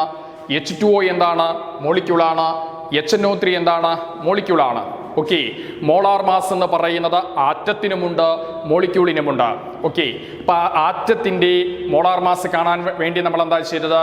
അറ്റോമിക് മാസ് എഴുതി, U എന്ന് പറയുന്ന യൂണിറ്റ് വെട്ടി ആ ഭാഗത്ത് ഗ്രാം കൊണ്ടുവന്നു. അങ്ങനെയാണെങ്കിൽ മോളിക്യൂളിന്റെ N2 ഒരു മോളിക്യൂളാണ്, H2 ഒരു മോളിക്യൂളാണ്, HNO3 ഒരു മോളിക്യൂളാണ്. അപ്പൊ നമ്മൾ എങ്ങനെ എഴുതുക? നമ്മൾ മോളിക്യൂളിനെ സംബന്ധിച്ചിടത്തോളം മോളാർ മാസ് എന്ന് പറയുന്നത് നിങ്ങൾ ഇത് ചെറിയ ക്ലാസ്സിൽ പഠിച്ചതാണ്. ഒരുപാട് ഡിസ്കഷന്റെ ആവശ്യമുണ്ട് എന്ന് തോന്നുന്നില്ല. In case of molecule molar mass is equal to GMM. What do you mean by GMM? gram molecular mass. Molecular mass inde മലയാളത്തിൽ എന്താ പറയാ? തന്മാത്രാ ഭാരം. തന്മാത്രാ ഭാരത്തിന്റെ യൂഷ്വൽ യൂണിറ്റ് എന്താ? AMU അഥവാ U. അതിലെ U വെട്ടി AMU വെട്ടി ഗ്രാം എഴുതുക. അപ്പോൾ molar mass is equal to gram molecular mass. Look at here. N2 എന്ന് പറഞ്ഞാൽ ആറ്റം, N2 എന്ന് പറഞ്ഞാൽ തന്മാത്ര. അതിന്റെ മോളിക്കുലാർ മാസ് എത്രയാ? Nന്റെ അറ്റോമിക് മാസ് എത്രയാ? 14. 2 N ഉള്ളത് കൊണ്ട് അതിന്റെ മോളിക്കുലാർ മാസ് 28U എന്ന് വരും. 28U അല്ലേ? 28U എന്ന് വരും. 28U എന്ന് പറയുന്നത് 28 molecular mass of N2. 28U. ഇങ്ങനെ 28 വന്ന 2 നൈട്രജൻ ഉണ്ട്. Nitrogen atomic mass 14. അപ്പൊ അങ്ങനെയാണ് 2 × 14 ദാറ്റ് ഈസ് 28U എന്ന് പറഞ്ഞത്. ഇപ്പൊ നമുക്ക് കിട്ടിയത് മോളിക്യുലാർ മാസ് തന്മാത്രാഭാരമാണ്. ഇനി molar mass of N2. Molar mass of N2 കാണാനുള്ള വഴി എന്താ? Molar mass of N2. Molar mass of N2 എന്ന് പറഞ്ഞു കഴിഞ്ഞാൽ നിങ്ങൾ ചെയ്യേണ്ടത് ഇതാ നമ്പർ അതേപടി നിലനിർത്തി യുവിന് പകരം ഗ്രാം എഴുതി. മോളാർ മാസ് ഓഫ് N2 എന്ന് പറഞ്ഞാൽ 28 ഗ്രാം. ദാറ്റ് ഈസ് അതാണ് ഇവിടെ എഴുതിയിരിക്കുന്നത്. ഇൻ കേസ് ഓഫ് മോളിക്യൂൾ, മോളിക്യൂളിനെ സംബന്ധിച്ചിടത്തോളം molar mass is equal to GMM, gram molecular mass. Then look at here, that is H2O. H2Oയുടെ മോളിക്യുലാർ മാസ് എത്രയാണ്? 18U അല്ലേ? അതിൻ്റെ മോളാർ മാസ് എത്രയാണ്? 18 ഗ്രാം. മോളിക്യുലാർ മാസ് ഞാൻ നേരത്തെ പറഞ്ഞു, മോളിക്യുലാർ മാസും മോളാർ മാസും ഒന്നല്ല. ഒരു തന്മാത്രയുടെ ഭാരമാണ് മോളിക്യുലാർ മാസ്. ഒരു മോൾ പദാർത്ഥത്തിൻ്റെ ഭാരമാണ് മോളാർ മാസ്. ആറ്റത്തിനാവട്ടെ, മോളിക്യൂളിനാവട്ടെ, അയോണിനാവട്ടെ എല്ലാത്തിനും മോളാർ മാസ് ഉണ്ട്. പക്ഷേ മോളിക്യുലാർ മാസ് എന്ന് പറഞ്ഞാൽ തന്മാത്രയുടെ ഭാരമാണ്. രണ്ടും തമ്മിൽ വ്യത്യാസമുണ്ട്, അത് ശ്രദ്ധിക്കുക. അപ്പോൾ മോളിക്യൂളിൻ്റെ മോളാർ മാസ് കാണാൻ വേണ്ടി ചെയ്യേണ്ടത് ആ മോളിക്യൂളിൻ്റെ മോളിക്യുലാർ മാസ് കാൽക്കുലേറ്റ് ചെയ്തതിന് ശേഷം അതിലെ യൂണിറ്റായ യു വെട്ടിയതിന് ശേഷം അവിടെ ഗ്രാം എഴുതുക. അതാണ് മോളിക്യൂളിനെ സംബന്ധിച്ചിടത്തോളം മോളാർ മാസ് എന്ന് പറയുന്നത്. GMM ആണ്. Look at here, that is H2O. H2O ആറ്റമാണോ അതോ തന്മാത്രയാണോ അതോ ആറ്റമാണോ മോളിക്യൂളാണോ? ഒന്നിലധികം ആറ്റങ്ങളുണ്ട്. അപ്പോൾ അതിൻ്റെ മോളിക്യുലാർ മാസ് 18U എന്ന് വരും. 18U അല്ലേ? മോളിക്യുലാർ മാസ് ഓഫ് H2O എത്രയാണ് വരിക? 18U എന്ന് വരും. 18U. അങ്ങനെയാണെങ്കിൽ molar mass of H2O number അതേപടി നിർത്തി യുവിന് പകരം ഗ്രാം എന്ന് എഴുതി. അതാണ് പറയുന്നത്. മോളിക്യൂളിനെ സംബന്ധിച്ചിടത്തോളം മോളാർ മാസ് എന്ന് പറയുന്നത് മോളിക്യുലാർ മാസിന്റെ വാല്യൂ നിലനിർത്തി യുവിന് പകരം ഗ്രാം എഴുതി. Gram molecular mass. ഓക്കെ. ഇനി അടുത്ത കേസ് എന്ന് പറയുന്നത് HNO3. H എത്ര ഹൈഡ്രജൻ ഉണ്ട്? 1. അപ്പോൾ 1 പിന്നെ ഇതിൻ്റെ ഇത് നോക്കുക, മോളിക്യുലാർ മാസ് നോക്കുക. 1 × 1U അല്ലേ? 1 × 1U പ്ലസ് അടുത്തത് 1 × 14U പ്ലസ് 3 × 16U എല്ലാം കൂടി കൂട്ടിക്കഴിഞ്ഞാൽ എത്ര വരെ? അത് ആൻസർ ഈസ് 63U എന്ന് വരും. The answer is 63U. അപ്പോൾ HNO3 എന്ന് പറയുന്നത് 5 ആറ്റമുണ്ട്. ഉറപ്പാണ് അതൊരു തന്മാത്രയാണ്. അപ്പോൾ തന്മാത്രാ ഭാരം കണ്ടു, എത്രയാണ്? 63U. ഇനി HNO3യുടെ മോളാർ മാസ് കാണണം. എന്താ വഴി? യു ഒഴിവാക്കൂ. ആ യു പോയ സ്ഥാനത്ത് ഗ്രാം എഴുതൂ. ദാറ്റ് മീൻസ് 63 ഗ്രാം എന്ന് വരും. 63 ഗ്രാം എന്ന് വരും. അപ്പോൾ ഇതാണ് ഈ ഒരു ഏരിയയുമായിട്ട് ബന്ധപ്പെട്ടുകൊണ്ട് അറിയേണ്ടത്. അപ്പോൾ മോൾ കോൺസെപ്റ്റ് ആൻഡ് മോളാർ മാസ് എന്ന് പറയുന്ന ഭാഗം കഴിഞ്ഞിരിക്കുന്നു. അപ്പോൾ അത് ശ്രദ്ധിക്കുക. എന്താണ് മോൾ എന്ന് ചോദിച്ചാൽ എന്താ പറയാ? The amount of substance that contains Avogadro number of particles, അഥവാ the amount of substance that contains 6.022 into 10⁻23 number of particles. അതാണ് മോൾ എന്നതുകൊണ്ട് ഉദ്ദേശിക്കുന്നത്. the amount of substance that contains Avogadro number of particles, അത് മോള്. mass of 1 mole of a substance, അതാണ് molar mass. Molar mass കാണാൻ വേണ്ടി ആറ്റങ്ങളുടെയും മോളിക്യൂളിൻ്റെയും molar mass കാണാൻ വേണ്ടിയിട്ടുള്ള ഷോർട്ട് കട്ടുകൾ നമ്മൾ പഠിച്ചു കഴിഞ്ഞു. ആറ്റങ്ങളെ സംബന്ധിച്ചിടത്തോളം മോളാർ മാസ് എന്ന് പറയുന്നത് GAM അഥവാ ഗ്രാം അറ്റോമിക് മാസ്. തന്മാത്രകളെ സംബന്ധിച്ചിടത്തോളം അഥവാ മോളിക്യൂളിനെ സംബന്ധിച്ചിടത്തോളം മോളാർ മാസ് എന്ന് പറയുന്നത് GMM അഥവാ ഗ്രാം മോളിക്യുലാർ മാസ്. ഓക്കെ. നമ്മൾ ഇനി ഡിസ്കസ് ചെയ്യാൻ ഉദ്ദേശിക്കുന്നത് equations to find number of moles. Equations to find number of moles, right? Number of molesനെ ഇൻഡിക്കേറ്റ് ചെയ്യാനുള്ള സിമ്പൽ എന്ന് പറയുന്നത് ചെറിയ സ്മോൾ ലെറ്റർ N ആണ് യൂസ് ചെയ്യുന്നത്. അപ്പോൾ നമ്പർ ഓഫ് മോൾ കാണാനുള്ള ഇക്വേഷൻസ് 3 പ്രധാനപ്പെട്ട ഇക്വേഷൻസ് നമുക്ക് പഠിക്കേണ്ടതുണ്ട്. അതിൽ ഒന്നാമത്തെ ഇക്വേഷൻ തന്നിരിക്കുന്ന ക്വസ്റ്റ്യനിൽ ഒരു ചോദ്യം നിങ്ങൾക്ക് തന്നിട്ടുണ്ട്, ഒരു ക്വസ്റ്റ്യൻ നിങ്ങൾക്ക് തന്നിട്ടുണ്ട്, അതിൽ നമ്പർ ഓഫ് മോൾ കാണാൻ ആവശ്യപ്പെട്ടിരിക്കുന്നു. നമ്പർ ഓഫ് മോൾ കാണാൻ ആവശ്യപ്പെട്ടുകൊണ്ട് നിങ്ങൾക്ക് തന്നിരിക്കുന്ന ചോദ്യത്തിൽ ഗിവൺ ഡാറ്റ, തന്നിരിക്കുന്ന ഡാറ്റ സബ്സ്റ്റൻസിൻ്റെ വെയിറ്റ് ആണ്. അപ്പോൾ സബ്സ്റ്റൻസിൻ്റെ വെയിറ്റ് തന്ന നമ്പർ ഓഫ് മോൾ കാണാൻ ആവശ്യപ്പെടാം. സബ്സ്റ്റൻസിൻ്റെ എണ്ണം തന്ന നമ്പർ ഓഫ് മോൾ കാണാൻ ആവശ്യപ്പെടാം. സബ്സ്റ്റൻസിൻ്റെ വോളിയം തന്ന നമ്പർ ഓഫ് മോൾ കാണാൻ ആവശ്യപ്പെടാം. സബ്സ്റ്റൻസിൻ്റെ വെയിറ്റ് തന്ന നമ്പർ ഓഫ് മോൾ കാണാൻ ആവശ്യപ്പെട്ട് കഴിഞ്ഞാൽ ഉപയോഗിക്കേണ്ട ഇക്വേഷൻ ഇതാണ് എൻ, അതായത് number of mole. Number of മോളിനെ ഇൻഡിക്കേറ്റ് ചെയ്യാനുള്ള സിമ്പലാണ് small n. N is equal to, ക്വസ്റ്റ്യനിൽ എന്താ തന്നിരിക്കുന്നത്? നമ്പർ ഓഫ് മോൾ കാണാനാണ് ചോദ്യം. ചോദ്യത്തിൽ നിങ്ങൾ അനലൈസ് ചെയ്തപ്പോൾ തന്നിരിക്കുന്നത് ആ സബ്സ്റ്റൻസിൻ്റെ മാസ് അഥവാ വെയിറ്റ് ആണ് തന്നിരിക്കുന്നത്. അപ്പോൾ ആ മാസ്, അത് ഒരുപക്ഷെ തന്നിരിക്കുന്നത് കിലോഗ്രാമിലാകാം, അല്ലെങ്കിൽ പിന്നെ മില്ലിഗ്രാമിലാകാം. അതിനെ നിങ്ങൾ ഗ്രാമിലോട്ട് മാറ്റണം. സബ്സ്റ്റൻസിൻ്റെ മാസ് ക്വസ്റ്റ്യനിൽ ഏത് യൂണിറ്റിൽ തന്നു കഴിഞ്ഞാലും നമ്പർ ഓഫ് മോൾ കാണുന്നതിന് മുമ്പായി അതിനെ നമ്മൾ ഗ്രാമിലോട്ട് മാറ്റണം. മാസ് ഇൻ ഗ്രാംസ്, അതിനെ നമ്മൾ എന്തുകൊണ്ട് ഡിവൈഡ് ചെയ്യണം? Molar mass. മോളാർ മാസ് കാണാനുള്ള വഴി നമ്മൾ മുമ്പേ പഠിച്ചിട്ടുണ്ട്. എന്താ മോളാർ മാസ് എന്ന് പറഞ്ഞാൽ? ആറ്റം ആണെങ്കിൽ മോളാർ മാസ് എന്ന് പറഞ്ഞാൽ GAM ആണ്. മോളിക്യൂൾ എന്ന് പറയുമ്പോൾ മോളാർ മാസ് GMM ആണ്. ഓക്കെ, ഇനി ഇപ്പോൾ തന്നിരിക്കുന്ന ചോദ്യത്തിൽ നിങ്ങളോട് കാണാൻ ആവശ്യപ്പെട്ടിരിക്കുന്നത് എന്താ? കാണാൻ ആവശ്യപ്പെട്ടിരിക്കുന്നത് number of mole. Number of mole കാണാൻ വേണ്ടി നിങ്ങൾക്ക് ചോദ്യം തന്നിരിക്കുന്നു. ആ ചോദ്യത്തിൽ നിങ്ങൾക്ക് തന്നതാകട്ടെ സബ്സ്റ്റൻസിൻ്റെ മാസാണ്, വെയിറ്റ് ആണ്. അങ്ങനെയാണെങ്കിൽ ആ സബ്സ്റ്റൻസിൻ്റെ മാസ് ഗ്രാമിൽ എഴുതുക. Number of mole is equal to mass in grams divided by molar mass. അതാണ് ഉപയോഗിക്കുക. ഇനി സബ്സ്റ്റൻസിൻ്റെ നമ്പർ, എണ്ണം തന്നിട്ടുണ്ട്. സബ്സ്റ്റൻസിൻ്റെ എണ്ണം തന്നിട്ടാണ് നമ്പർ ഓഫ് മോൾ കാണാൻ ആവശ്യപ്പെട്ടിരിക്കുന്നതെങ്കിൽ നമ്പർ ഓഫ് മോൾ കാണാനുള്ള equation total number of particles divided by, അതിനെ എന്തുകൊണ്ട് ഡിവൈഡ് ചെയ്യണം? അവോഗാഡ്രോ നമ്പർ അല്ലേ? അവോഗാഡ്രോ നമ്പർ NA എന്ന് പറഞ്ഞാൽ അവോഗാഡ്രോ നമ്പർ കൊണ്ട് ഡിവൈഡ് ചെയ്യണം. ഓക്കെ, ഇപ്പം നമ്പർ ഓഫ് മോൾ കാണാൻ വേണ്ടി 2 ഇക്വേഷൻ നമ്മൾ പരിചയപ്പെട്ട് കഴിഞ്ഞിരിക്കുന്നു. തന്നിരിക്കുന്ന ചോദ്യത്തിൽ നിങ്ങളോട് ക്വസ്റ്റ്യൻ ഇട്ട ആള് നമ്പർ ഓഫ് മോൾ കാണാൻ ആവശ്യപ്പെട്ടിരിക്കുന്നു. തന്നിരിക്കുന്ന ഡാറ്റ എന്താ? സബ്സ്റ്റൻസിൻ്റെ വെയിറ്റ് ആണ്. സബ്സ്റ്റൻസിൻ്റെ വെയിറ്റ് തന്നിട്ട് നമ്പർ ഓഫ് മോൾ കാണാൻ ആവശ്യപ്പെട്ട് കഴിഞ്ഞാൽ ആ തന്നിരിക്കുന്ന വെയിറ്റ് അഥവാ മാസ് അല്ലേ, അതിനെ ഗ്രാമിൽ എടുക്കുക. Mass in grams divided by molar mass. ഇനി സബ്സ്റ്റൻസിൻ്റെ എണ്ണം തന്നിട്ടാണ് നമ്പർ ഓഫ് മോൾ കാണാൻ ആവശ്യപ്പെട്ടിരിക്കുന്നതെങ്കിൽ ടോട്ടൽ നമ്പർ ഓഫ് പാർട്ടിക്കിൾസ്, ആ പാർട്ടിക്കിളിൻ്റെ എണ്ണത്തെ, ചോദ്യത്തിൽ തന്നിരിക്കുന്ന പാർട്ടിക്കിൾ ഏതാണോ അതിൻ്റെ എണ്ണത്തെ അവോഗാഡ്രോ നമ്പർ കൊണ്ട് ഡിവൈഡ് ചെയ്യാം. അപ്പോൾ ഈ ഇക്വേഷൻ എപ്പോൾ ഉപയോഗിക്കും എന്നുള്ളതിനെക്കുറിച്ച് വ്യക്തമായ ധാരണ ആവശ്യമാണ്. എണ്ണം തന്നു കഴിഞ്ഞാൽ അതിനെ അവോഗാഡ്രോ നമ്പർ കൊണ്ട് ഡിവൈഡ് ചെയ്ത് കഴിഞ്ഞാൽ നമ്പർ ഓഫ് മോളായി.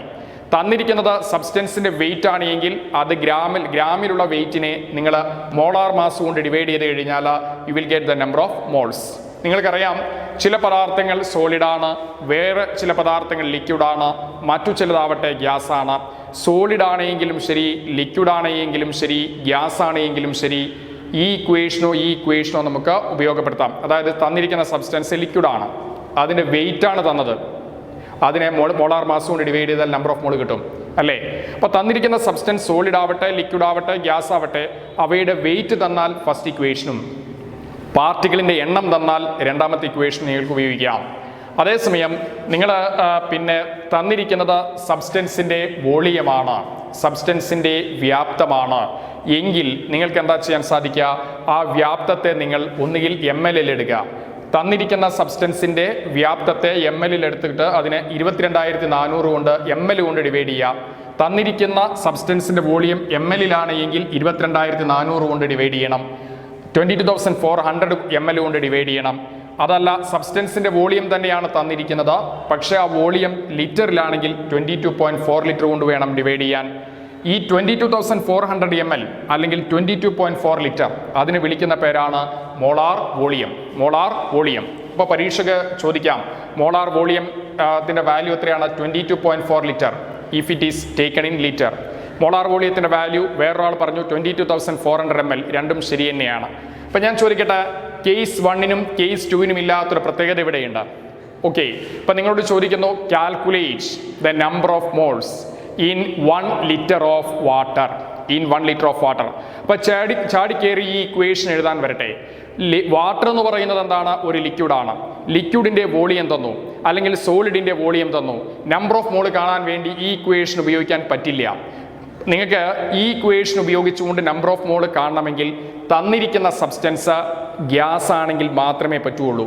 അതായത് total volume divided by molar volume. ഇതിനെയാണ് ഈ 22,400 ml അല്ലെങ്കിൽ 22.4 ലിറ്റർ, അതിനെയാണ് മോളാർ വോളിയം എന്ന് പറയുക. ഈ ഇക്വേഷൻ ഉപയോഗിച്ചുകൊണ്ട് നമ്പർ ഓഫ് മോൾ കാണണമെങ്കിൽ നിങ്ങൾക്ക് തന്നിരിക്കുന്ന പദാർത്ഥം വാതകമാകണം, ഗ്യാസ് ആകണം എന്നതിൽ തർക്കമൊന്നുമില്ല. ഇത് ഗ്യാസുകൾക്ക് മാത്രമാണ് ഈ ഇക്വേഷൻ അപ്ലൈ ചെയ്യാൻ സാധിക്കുക. നമ്പർ ഓഫ് മോൾ കാണാനുള്ള ഈ equation that is applicable only for gases. അതേസമയം സോളിഡോ ലിക്വിഡോ ഗ്യാസോ ഏതുമാവട്ടെ, സോളിഡിന്റെ മാസ് തന്നു, അല്ലെങ്കിൽ ലിക്വിഡിന്റെ മാസ് തന്നു, അല്ലെങ്കിൽ ഗ്യാസിന്റെ മാസ് തന്നാൽ നമ്പർ ഓഫ് മോൾ കാണാൻ വേണ്ടി ഈ ഇക്വേഷൻ ഉപയോഗിക്കാം. സോളിഡിന്റെയോ ലിക്വിഡിന്റെയോ ഗ്യാസിന്റെയോ പാർട്ടിക്കിളിന്റെ എണ്ണം തന്നാൽ ഈ ഇക്വേഷൻ ഉപയോഗിക്കാം.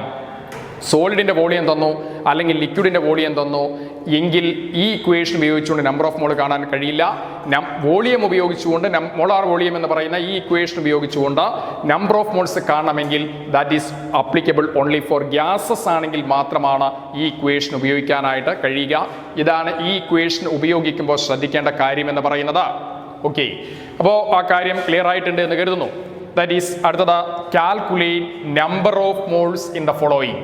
അതിൽ 6.9 ഗ്രാം സോഡിയം. മക്കളെ തന്നിരിക്കുന്നത് എന്താണ്? സോഡിയമാണ്. സോഡിയത്തിൻ്റെ എന്ത് തന്നു? വെയിറ്റ് തന്നു. സോഡിയത്തിൻ്റെ മാസ് തന്നു. കാണാൻ ആവശ്യപ്പെട്ടിരിക്കുന്നത് എന്താ? Number of mole. ഇപ്പം മാസ് തന്നു. മാസ് തന്നാൽ ഈ ഇക്വേഷനല്ലേ ഉപയോഗിക്കുക. ഇപ്പം number of mole is equal to total mass in grams divided by molar mass. Total mass in gram ക്വസ്റ്റ്യനിൽ തന്നു 6. ടോട്ടൽ മാസ് മോളാർ മാസ് കൊണ്ട് ഡിവൈഡ് ചെയ്യണം. മോളാർ മാസ് എന്ന് പറഞ്ഞാൽ ആറ്റം ആണെങ്കിൽ GAM ആണ്, മോളിക്യൂൾ ആണെങ്കിൽ GMM ആണ് നമുക്കറിയാം. അതുകൊണ്ട് ഈക്വേഷൻ മാറ്റി എഴുതി total mass in grams divided by GAM എന്ന് എഴുതി. സോഡിയം എന്ന് പറഞ്ഞാൽ ആരാണ്? ആറ്റമാണ്. ആ ആറ്റത്തിൻ്റെ അറ്റോമിക് മാസ് ഗ്രാമിൽ എഴുതി, ഗ്രാം അറ്റോമിക് മാസ്. ഇപ്പം എന്ത് വേണം? 6.9 ഗ്രാം. അതിനെ എത്ര കൊണ്ട് ഡിവൈഡ് ചെയ്തു? 23 ഗ്രാം കൊണ്ട് ഡിവൈഡ് ചെയ്തു. 23 ഗ്രാം കൊണ്ട് ഡിവൈഡ് ചെയ്തു. അതിനെ 23 ഗ്രാം കൊണ്ട് ഡിവൈഡ് ചെയ്ത് 23 ഗ്രാം കൊണ്ട് ഡിവൈഡ് ചെയ്യാനുള്ള കാരണം മനസ്സിലാവും. സോഡിയം എന്ന് പറഞ്ഞാൽ ആറ്റമാണ്. ആറ്റത്തിൻ്റെ മോളാർ മാസ് എന്ന് പറഞ്ഞാൽ GAM ആണ്. സോഡിയത്തിൻ്റെ അറ്റോമിക് മാസ് 23U ആണ്. അത് അറ്റോമിക് മാസ് ആണ്. ഗ്രാം അറ്റോമിക് മാസ് എന്ന് പറയുമ്പോൾ U വെട്ടിയിട്ട് ഗ്രാം എഴുതണം. 23 gram. The answer is 0.3. Clear അല്ലേ പറഞ്ഞേ? ഓക്കെ, ഇനി വേറൊന്നുകൂടെ ഒരു ചോദ്യം കൂടി നമ്മൾ പറയുന്നു. കാൽക്കുലേറ്റ് N എന്ന് പറഞ്ഞാൽ number of moles in the 1.42 gram of Na2SO4 അല്ലേ. That is number of mole is equal to total mass in grams divided by molar mass. Right?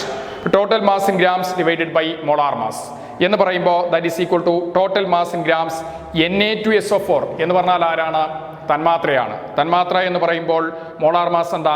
GMM ആണ്. ഓക്കെ, GMM ആണ്. ടോട്ടൽ മാസ് ഇൻ ഗ്രാംസ് എത്രയാ? 1.42 gram ആണ്. അതിനെ molar mass എന്ന് പറഞ്ഞാൽ എന്താ? ഇതിൻ്റെ മോളിക്കുലാർ മാസ് ഗ്രാമിൽ എഴുതണം. സോഡിയം എത്ര സോഡിയം ഉണ്ട് ഇവിടെ? 2. ഇപ്പം എന്താണ്? 2 സോഡിയത്തിൻ്റെതാ, ശ്രദ്ധിച്ചോളൂ, 2 സോഡിയത്തിൻ്റെതാ Na2SO4ൻ്റെ Na2SO4 എന്ന് പറയുമ്പോൾ 2 sodium 2 × 23 46U 1 × 32 that is 32U that is 4 × 16 that is 64U എല്ലാം കൂടി ആഡ് ചെയ്യുമ്പോൾ 142U എന്ന് വരും. 142U that is 142U that is molecular mass. അതിനെ നമ്മൾ ഗ്രാമിൽ എഴുതി. that is 142 ഗ്രാം 0.01 മോൾ എന്ന് വരും. അപ്പോൾ ഈ രീതിയിലാണ് ഇതിൻ്റെ നമ്പർ ഓഫ് മോൾസ് കാണുക എന്നുള്ളത് നിങ്ങൾ മനസ്സിലാക്കുക. ഇപ്പം നമ്പർ ഓഫ് മോൾസ് കാണാൻ വേണ്ടിയിട്ട് സന്ദർഭത്തിനനുസരിച്ച് കൊണ്ട് ക്വസ്റ്റ്യനിൽ ഏത് ഡാറ്റയാണ് തന്നിരിക്കുന്നത് അതിനനുസരിച്ച് കൊണ്ടുള്ള സ്യൂട്ടബിൾ ഇക്വേഷൻ വേണം നമ്മൾ ചൂസ് ചെയ്യാൻ എന്നുള്ളത് ഒരിക്കൽ കൂടി ഓർക്കുക. നമ്പർ ഓഫ് മോൾ കാണാൻ വേണ്ടിയിട്ട് മാസ് തന്നാൽ ഫസ്റ്റ് ഇക്വേഷൻ, പാർട്ടിക്കിളിൻ്റെ എണ്ണം തന്നാൽ ഈ ഇക്വേഷൻ, വോളിയം തന്നാൽ ഈ ഇക്വേഷൻ എന്ന് പറയുമ്പോൾ മൂന്നാമത്തെ ഇക്വേഷൻ ഒരു പരിമിതിയുണ്ട്, ഒരു ലിമിറ്റേഷനുണ്ട്. ശ്രദ്ധിക്കേണ്ട ഒരു കാര്യമുണ്ട്. The third equation is applicable only for gases. First ഇക്വേഷനും സെക്കൻഡ് ഇക്വേഷനും അങ്ങനെ ലിമിറ്റേഷൻ ഇല്ല. This is applicable for solids, liquids as well as gases. This equation is also applicable for solids, liquids and as well as gases. But this equation is applicable. The equation number 3, case number 3, volume തന്നാൽ ഉപയോഗിക്കാം ഈ equation എന്ന് പറഞ്ഞു തന്ന ഈ ഇക്വേഷൻ്റെ limitation എന്താ? This is applicable only for gases. അപ്പോൾ ഇതാണ് ഈ ഒരു ഏരിയയുമായിട്ട് ബന്ധപ്പെട്ടുകൊണ്ട് അറിയേണ്ടത്. അപ്പോൾ ഇത്രയും പറഞ്ഞ കാര്യങ്ങൾ വളരെ നല്ല രീതിയിൽ മനസ്സിലാക്കാൻ വേണ്ടിയിട്ട് ശ്രമിക്കുക. ഓക്കെ, ഇപ്പോൾ ഇവിടെ നമ്മൾ ചർച്ചയിൽ വലിയ സ്പെസിഫൈ ചെയ്യാതെ പോയ ഒരു കാര്യം കൂടി നിങ്ങൾ ഓർത്തു വെച്ചോളാം. ഒരു AMU എന്ന് പറഞ്ഞാൽ എന്താണ്? പരീക്ഷയ്ക്ക് ചോദിക്കാം. ഡിഫൈൻ AMU എന്ന് പറഞ്ഞു കഴിഞ്ഞാൽ നമുക്ക് പിന്നെ what is atomic mass unit എന്ന രീതിയിൽ ഒരു ചോദ്യം വന്നു കഴിഞ്ഞാൽ നിങ്ങൾ ശ്രദ്ധിച്ചോളാം. ഒരു AMU എന്ന് പറഞ്ഞു കഴിഞ്ഞാൽ 1.66 × 10⁻⁻24 ഗ്രാമാണ്. ഈ ഒരു ഭാഗം നിങ്ങൾ ശരിക്കും പഠിക്കണം. അറ്റോമിക് മാസ് യൂണിറ്റ് AMU അഥവാ അറ്റോമിക് മാസ് യൂണിറ്റ് എന്ന് പറയുന്നത് ദാറ്റ് ഈസ് 1.66 × 10⁻⁻24 ഗ്രാമാണ്. ഡിഫൈൻ AMU എന്ന പരീക്ഷയ്ക്ക് ചോദിച്ചാലും നിങ്ങൾ ചെറിയ ക്ലാസ്സിൽ പഠിച്ചിട്ടുണ്ട്. ഒരു കാർബൺ ആറ്റത്തിൻ്റെ ഭാരത്തിൻ്റെ 12 AMU എന്ന് നിങ്ങൾ പഠിച്ചിട്ടുണ്ട്. 1/12 mass of A carbon 12 atom, അതാണ് AMUവിൻ്റെ ഡെഫിനിഷൻ. പക്ഷെ നമുക്ക് നമ്മുടെ പിന്നെ മനസ്സിലാക്കാൻ അല്ലെങ്കിൽ ഓർത്തെടുക്കാൻ ബുദ്ധിമുട്ടുള്ള രീതിയിൽ പഠിച്ചു വെച്ച് അത് തെറ്റായി പരീക്ഷയ്ക്ക് എഴുതുന്നതിന് പകരം ഡിഫൈൻ AMU എന്ന് ചോദിച്ചാലും നിങ്ങൾ ഈ ഇക്വേഷൻ തന്നെ എഴുതുന്നത് ധാരാളമായിരിക്കും. നമ്മൾ പറഞ്ഞിട്ടല്ലോ ആറ്റത്തിൻ്റെ മാസ് അത് പറയാൻ വേണ്ടിയിട്ട് ഉപയോഗിക്കുന്ന യൂണിറ്റ് അല്ലേ AMU. അതിൻ്റെ തന്നെ പറയാൻ AMUവിനെ തന്നെ പറയാൻ വേണ്ടി ഉപയോഗിക്കുന്ന മറ്റൊരു പദമല്ലേ U. AMU എന്നത് പകരം ഉപയോഗിക്കുന്ന പദമാണ് U. മുമ്പേ ഞാൻ പറഞ്ഞിട്ടുണ്ട്, നമ്മുടെ രാജ്യത്തിൻ്റെ പേരാണ് ഇന്ത്യ, ഇന്ത്യയുടെ തന്നെ മറ്റൊരു പേരാണ് ഭാരതം. അതുപോലെ തന്നെ AMU എന്ന് പറഞ്ഞാലും U എന്ന് പറഞ്ഞാലും സെയിം ആണ്. ഒരു AMU എന്ന് പറഞ്ഞാൽ 1.66 × 10⁻⁻24 ഗ്രാമാണ്. ഡിഫൈൻ AMU എന്ന് ചോദിച്ചു കഴിഞ്ഞാൽ ഈ ഇക്വേഷൻ തന്നെ എഴുതുന്നത് ധാരാളമായിരിക്കും.